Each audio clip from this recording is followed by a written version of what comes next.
আমরা এখানে এসেছি তহা জিন্নুরাইন ওমরা কাফেলার পক্ষ থেকে আমাদের সিরাতুন নবী সাল্লাল্লাহু আলাইহি ওয়াসাল্লাম প্রতিযোগিতা সিজন 1 এর বিজয়ীদেরকে নিয়ে। তো ইনশাআল্লাহ আমাদের সিজন 2 এর রেজিস্ট্রেশন চলছে আলহামদুলিল্লাহ। আপনারা যারা সিজন 2 এ অংশগ্রহণ করতে চান আজই রেজিস্ট্রেশন করেন। আল্লাহ চায় তো ইনশাআল্লাহ এই ওসিলা আপনারাও বাইতুল্লাহ জিয়ারত করতে পারবেন ইনশাআল্লাহ তাআলা। আল্লাহ পাক সবাইকে তৌফিক দান করেন। বিজয়ীরাই আসে না, ওদের মাহরামরাও আসে। বিজয়ীরা তো আসবেই, বিজয় যদি মেয়ে হয় তাহলে তাদের মাহরামও আসবে ইনশাআল্লাহ। আল্লাহ পাক আমাদের সবাইকে বাইতুল্লাহ জিয়ারতের তৌফিক নসিব করে দেন।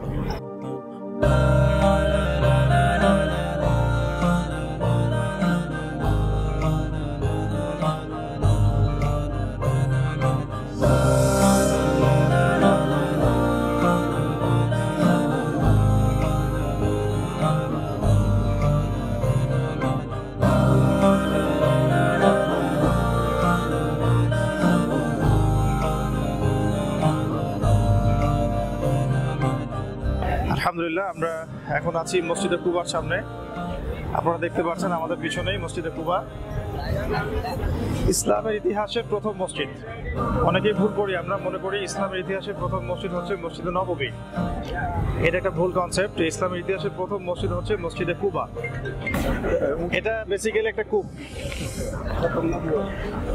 এখানে নবী করিম সাল্লাল্লাহু আলাইহি ওয়াসাল্লাম মাঝে মাঝে বসতেন। কিভাবে বসতেন? পা ঝুলিয়ে দিয়ে বসতেন। পা ঝুলিয়ে দিয়ে বসতেন এই যে এখানে, এই যে ওই দিক দিয়ে আসছেন আর কি।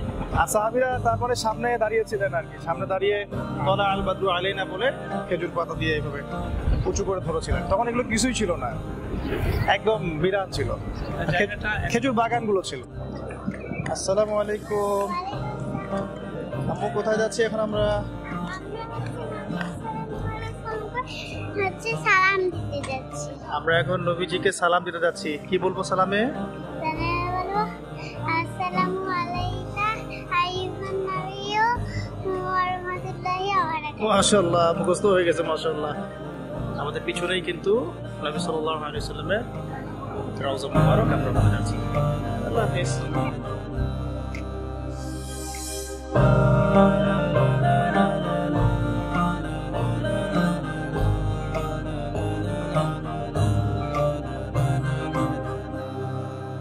আলহামদুলিল্লাহ আমরা আছি আজকে উহুদ প্রান্তরে। আমাদের সাথে আছেন তহা জিন্নুরাইন ওমরা কাফেলার সম্মানিত হাজীবৃন্দ এবং সিরাতুন নবী সাল্লাল্লাহু আলাইহি ওয়াসাল্লাম সিজন 1 কন্টেস্টে বিজয়ী শিক্ষার্থীরা এবং তাদের মাহরাম। তো আমরা একটু আপনাদেরকে আজকে দেখাতে যাচ্ছি যে আজকে উহুদের প্রেক্ষাপটটা আমরা একটু ব্যাখ্যা করতে যাচ্ছি। তো প্রথমে আপনাদেরকে 3টা পরিভাষা শেখাবো বলেছিলাম। প্রথমটা হচ্ছে আমার পিছনে আছে উহুদ পাহাড়। এটা উহুদ পাহাড়, যেটা সম্পর্কে আমরা জানাজা সলাতের মধ্যে হাদিসের মধ্যে পাই যে ব্যক্তি জানাজা সলাতে অংশ নিবে সে 1 কেরাত নেকি পাবে। তো 1 কেরাত সমান সমান নবী সাল্লাল্লাহু আলাইহি ওয়াসাল্লাম বলেছেন 1 কেরাত সমান সমান হচ্ছে 1 উহুদ পাহাড়। জানাজা সলাতে দাঁড়ালে আমরা এই পরিমাণ নেকি পাবো ইনশাআল্লাহ। আর দাফন করে আসলে আরো 1 কেরাত এক্সট্রা, 2 কেরাত, তার মানে 2 উহুদ পাহাড়। মানে এখন বুঝতে পারবো আমরা কেরাত শব্দের অর্থ কি।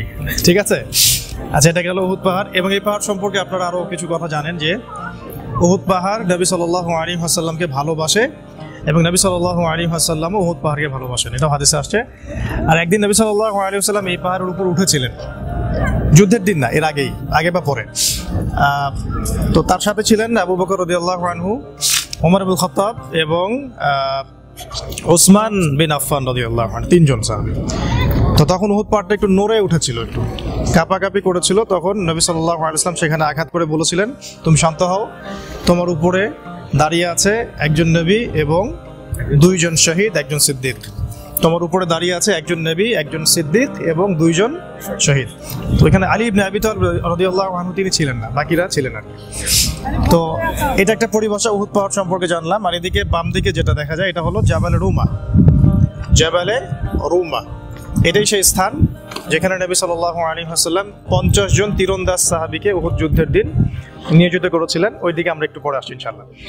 আর আমার পিছনে যেটা ঘেরা দেওয়ার জায়গা এটা হলো শুহাদা এ উহুদ, উহুদের সাহাবায়ে কেরাম রাদিয়াল্লাহু আনহুম আজমাইন, তাদের এটা মাকবারা। তারা এখানে ঘুমিয়ে আছেন ইনশাআল্লাহ। এখানেই তারা জান্নাতুল ফিরদৌসের বাতাস পাচ্ছেন ইনশাআল্লাহ।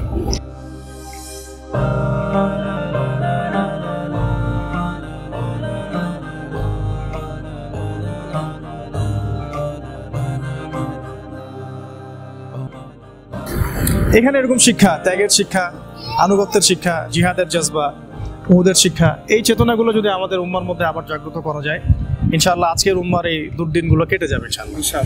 তো আমরা এই বিষয়গুলোকে শুধুমাত্র ভিজিট হিসেবে নিব না, যে ঘুরতে আসলাম, ঘুরলাম ফিরলাম চলে গেলাম, না, শিক্ষাগুলোকে নেওয়া।